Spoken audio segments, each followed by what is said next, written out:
Hey, what's up? So in the last video we created this, the text portrait. We only used half though. It was a little bit more difficult than I'd originally planned. We started messing around with different text layers using the transform tool to make the words fit the gaps. We're going to go with something a little bit easier. If that was too much, this method should be a little bit easier for you. So we need a portrait first. Right, Axl Rose. I don't know why I picked that in particular, but we'll run with it. So we need some lyrics, we need some words.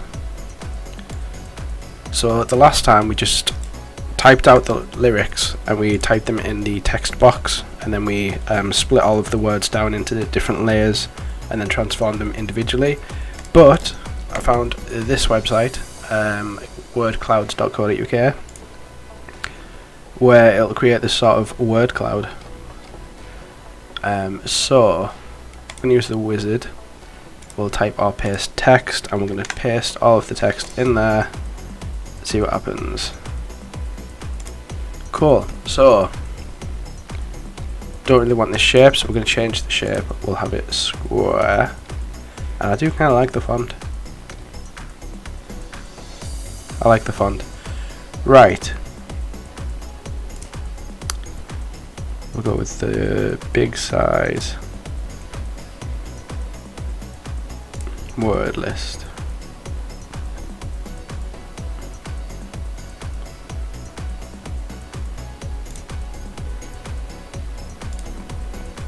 Wow. Okay.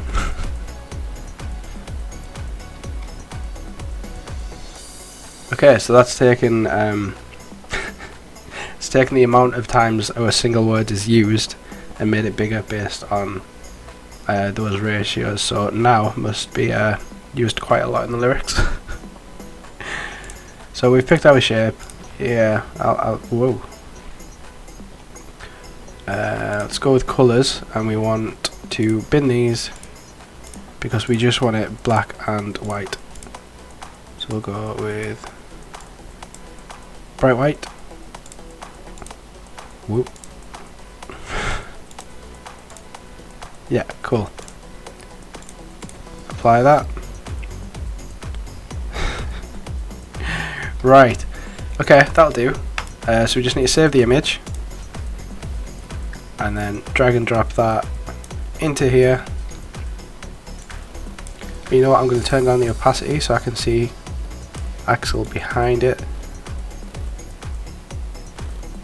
We'll go there. We'll place it there. We'll press enter to place it. Turn the opacity back up, and we'll see what this looks like. So what we're going to do is we don't need to rasterize it. We can just select all of the letters. Tolerance. So what does this look like? We're probably going to have to smooth the edges a little bit. So we'll click refine edge, and we'll mess about with these a little bit.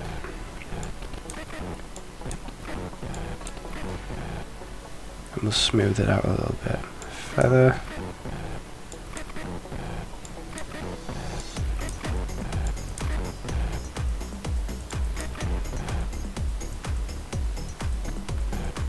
My computer's taking a little while. So we want to get these little gaps here as well, otherwise it's going to look really wide. The radius will take down a little bit. Right, let's try that. Right, that looks pretty smooth. Pretty smooth. Right, so what I'm going to do is I'm going to make a new layer, and using this selection, I'm just going to paint in a colour so that we've got that as a backup if we need it.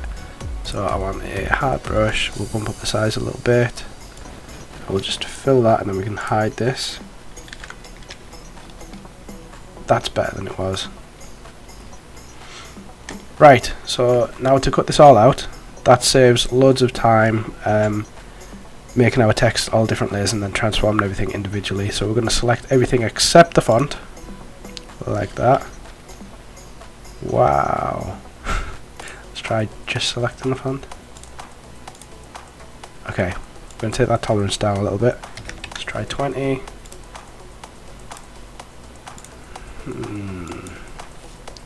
Let's try 10.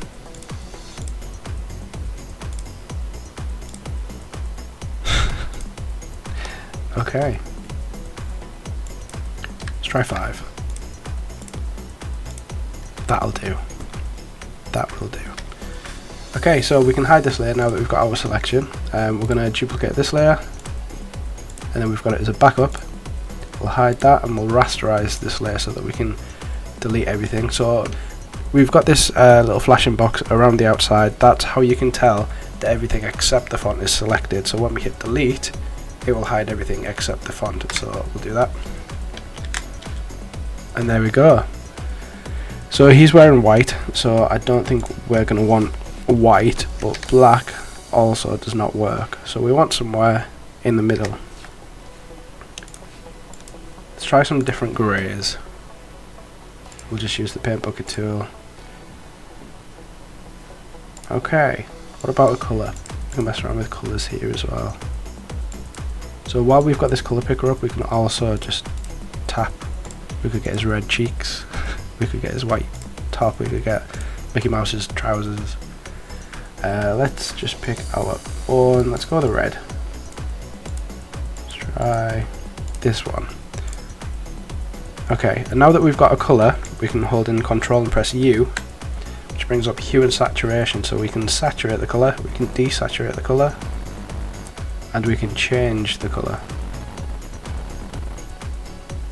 which looks crazy like that. You know, I might just stick with orange. Yeah, we'll go with orange. And then if you want to, you can crop it down using the square marquee tool. If you want to keep it as a square, hold shift and it will keep it as a square. And then we just go to image and crop. And there you go. All done. So that was loads easier than the video that we put out probably yesterday. The video before this one. And hopefully that's a bit easier for you guys as well to follow along with. Thank you for watching. If you like the video, press the like button. If you want to subscribe for more, then please subscribe. If you've got any questions, just throw them down in the comments, and I'll see you next time. Bye.